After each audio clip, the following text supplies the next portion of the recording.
இப்போ artificial intelligence வந்ததுன்னா நிறைய பேருக்கு வேலை போயிடும் அது அப்படிங்கிறது நான் கோர் சாஃப்ட்வேரில் சொல்கிறேன். ம், இப்போ நான் சொல்கிறது ரிசர்வேஷன் பண்ணுறது, இது மாதிரி நீ காலை ஹேண்டில் பண்ணுறதே போயிடும். Okay sir. இப்போ இப்படி ஒன்று இருக்கும்போது காஸ்ட் கட்டிங் அப்படின்ற ஒரு விஷயத்தை பார்க்க முடியும் இது நிறுவனங்களுக்கு. காஸ்ட் கட்டிங்னே சொல்ல மாட்டாங்க, ஆ இதெல்லாம் ரீஸ்ட்ரக்சரிங். காஸ்ட் அதான். கட்டிங் சொன்னால் இது க்ரூயல் ஆகிடும். ஓகே, அப்போ கையில் காசு இருக்கும் எப்படியும். டெஃபினட்டாக இருக்கும், அவன் Okay. ப்ராஃபிட்டபிள். ஸோ இப்போ இந்த இன்ட்ரெஸ்ட் ரேட் இன்க்ரீஸ் ஆச்சு அப்படின்னா ஆட்டோமேட்டிக்காக எல்லா இடங்கள்லையும் இந்த இன்ட்ரெஸ்ட் ரேட்டுடைய தாக்கம் அப்படிங்கிறது வரும். இன்ட்ரெஸ்ட் ரேட்டு வந்ததுன்னா அமெரிக்காவில் பெரிய தாக்கம் வரும்.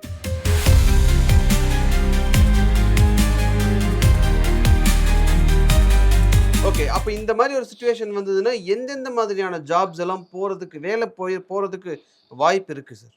எந்தெந்த இண்டஸ்ட்ரீஸில்? அமெரிக்காலேயே இந்தியாலேயே? இந்தியாவில் இல்லை, அமெரிக்கா வந்து அமெரிக்கன்ஸ்க்கானது சார், இந்தியன்ஸ்க்கானது வந்து இப்போ நம்ம நம்ம இந்தியா வியூவர்ஸ்க்கானது இப்போ சார். ஏன்னா ஃபண்டமெண்டல் டிஃப்ரென்ஸ் சொல்கிறேன். ம் இந்தியாவில் வந்து ஃபண்டமெண்டல் கம்பெனியே கிடையாது.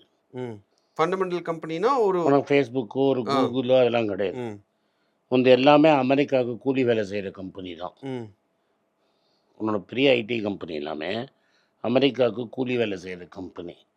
கூலிக்கு ஆள் எடுக்கிறது கம்மியானா என்ன ஆகும்? போயிடும். ஓகே.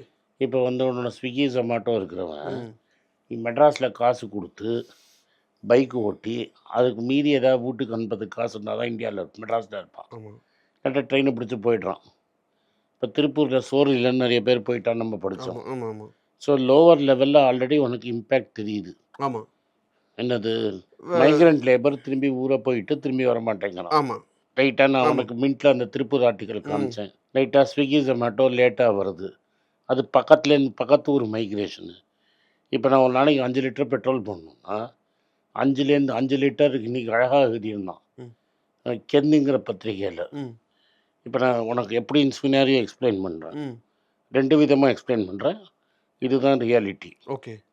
இப்போ வந்து பெங்களூர் மாதிரி ஒரு ஊர், இந்த சிலிண்டர் இல்லை, ம் நம்ம ஏஐ விட்டுருவோம். ம் எல்லாம் ஏஐ ரொம்ப பேசிட்டேன். சிலிண்டர் வச்சு பிஸ்னஸ் பண்ணுற சிலிண்டர் இல்லை, சாப்பாடுலாம் 20% ஏற்றிட்டான் விலை. விலை. ம் ஸ்விக்கி ஜொமேட்டோவில் ஆர்டர் குறைஞ்சிருச்சுங்கிறான். ம் இதெல்லாம் கென்னில் ரொம்ப பத்திரிகை எழுதுறது. ம் ஸ்விக்கி ஜொமேட்டோ ஆர்டர் குறைஞ்சிருச்சு. ஓகே. ரைட்டா?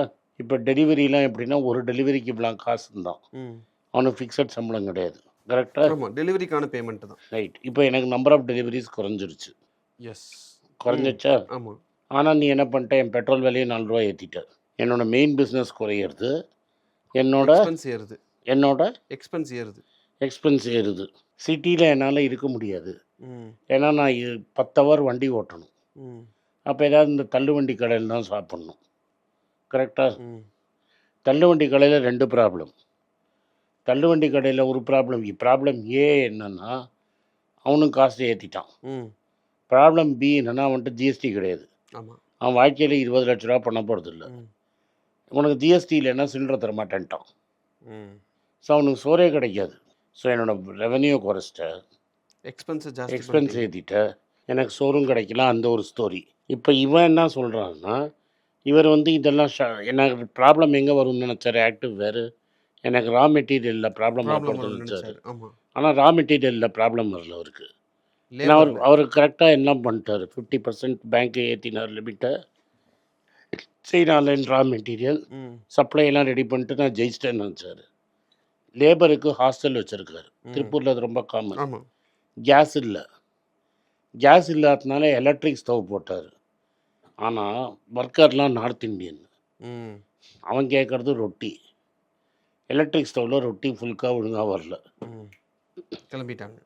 ஸோ நான் பிரச்சனை வரும்னு எதிர்பார்த்தது ஒன்று, ஆனால் வந்திருக்கிற பிரச்சனை வேற. இதெல்லாம் நான் எங்கே சொல்கிறது, அன்ஆர்கனைஸ்ட் லேபரில் உனக்கு வர ப்ராப்ளம். ம் நீ போய் கான்ட்ராக்டர் வந்து ஆளை பிடிச்சின்னு வருது, ம் இந்த இடத்துல உனக்கு இவ்வளோ ப்ராப்ளம் வருது. ரைட். உனக்கு புரியுதா? புரியுது புரியுது சார். ஸோ ஆர்கனைஸ்டு அப்படின்னு வரும்போது உங்களுக்கு இந்த நீ ப்ராப்ளம்கள்லாம் இப்போ சரி நகர்ந்துரு. நீ முன்னாடிலாம் பேசினதெல்லாம் ஆர்கனைஸ்டு. ஆமாம். அவனுக்கு ஏதாவது சப்போர்ட் சிஸ்டமாவது இருக்குது. அவனுக்கு பிஎஃப் இருக்குது, அவனுக்கு சம்பளம் இருக்குது, அவனுக்கு வீடு இருக்குது, அவனுக்கு ப்ராப்ளம் இல்லைன்னு நான் சொல்ல. ம் அவனுக்கு மெடிக்கல் இன்சூரன்ஸ் இருக்குது, எல்லாம் இருக்குது. இந்த ஆள் வந்து இவன் தான் உன்னோட பாட்டம் மோஸ்ட் ஆள். இவனுக்கு ஒரு சப்போர்ட் சிஸ்டமும் கிடையாது. இங்கே போகிறது உன் கண்ணுக்கு கூட தெரியல. இதாவது 1,00,000 10 பேர் போயிட்டான்.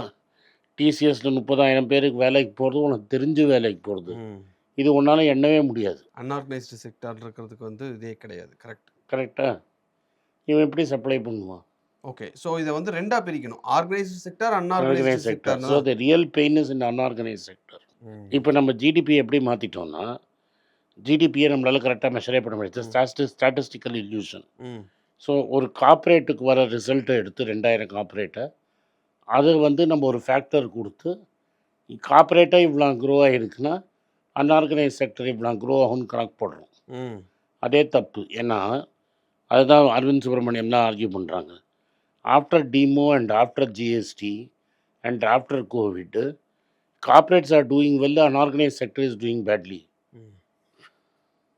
So that adjustment is not there.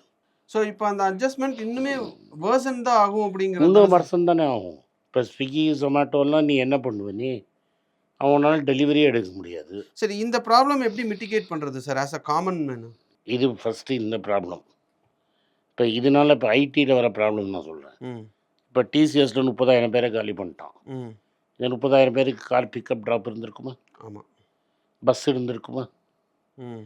Security உட்காந்துருப்பானே, அட்மின் ஹவுஸ் கீப்பிங்னா இருக்குமா? ஆமாம். அவனை நம்பி வெளில ஒரு அண்ணாத்தி டீ கடையெல்லாம் வச்சுருப்பானா, ஹாஸ்டல் வச்சுருப்பானா, அதெல்லாம் என்ன ஆகுது? அந்த ஹாஸ்டல் இஎம்ஐ போட்டு வாங்கியிருப்பானா? ஆமாம். ஸோ ஹாஸ்டல் இவன் கட்டலைன்னா அவன் இஎம்ஐ என்ன ஆகுது?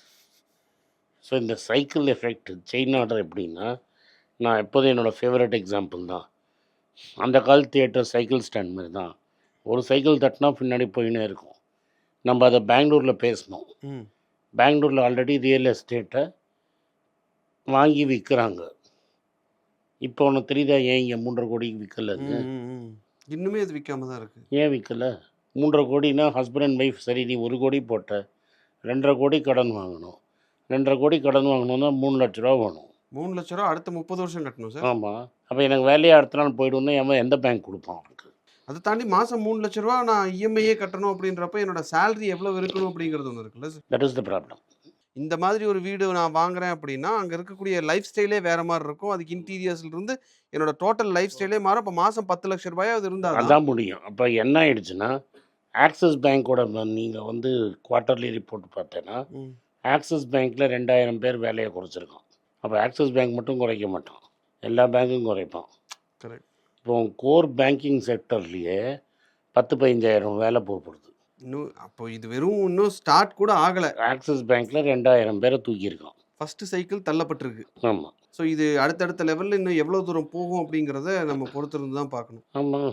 Fine sir, thank you sir. So இந்த வேலை வாய்ப்புகள் வேணும் அப்படின்னு சொல்லிட்டு இருந்த இடத்துல இன்றைக்கி வேலை இழப்புகள் ரொம்ப அதிகமாக இருக்கிறத பார்க்க முடியுது.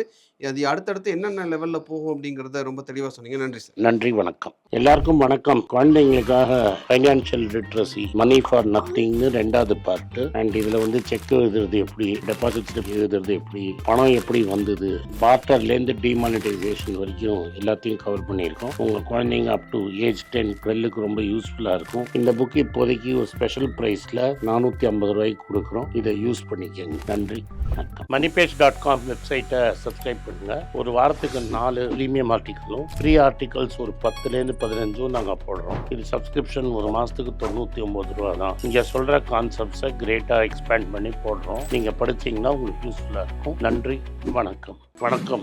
குழந்தைங்களுக்காக ஒரு புஸ்தகம் லான்ச் பண்ணோம். அது ரொம்ப சக்ஸஸ்ஃபுல்லாக இருக்குது. யாருக்கெல்லாம் அந்த புஸ்தகம் போகணுமோ எங்கள் டீமுக்கு கான்டாக்ட் பண்ணுங்கள். கீழே இருக்கிற நம்பர்லேயும் வெப்சைட்லேயும் கான்டாக்ட் பண்ணிங்கன்னா உங்களுக்கு அந்த புஸ்தகத்தை நீங்கள் வாங்கிக்கலாம். மற்ற எங்கள் புஸ்தகமும் அவைலபிள். எங்கள் வெப்சைட் மூலமாகவும் வாங்கலாம். கீழே இருக்கிற வாட்ஸ்அப் நம்பர்லேயும் மெசேஜ் அனுப்பலாம். நன்றி, வணக்கம்.